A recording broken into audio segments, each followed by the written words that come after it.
अस्सलाम वालेकुम दोस्तों, आप जिए तो दरख्त बनकर जिए, जहाँ से तमाम परिंदे फल हासिल करते हैं, छांव हासिल करते हैं, लोग भी छांव में बैठ जाते हैं।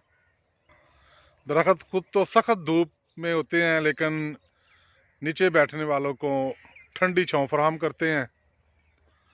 फल के अलावा आप इससे बहुत सारे फ़ायदे हासिल कर सकते हैं। इसी तरह अपने आप को एक दरख्त की तरह रखें, लोगों को ज़्यादा से ज़्यादा फ़ायदे पहुँचाएँ और सफ़र करें। जितना आप कर सकते हैं सफ़र करें, सैर पे निकलें।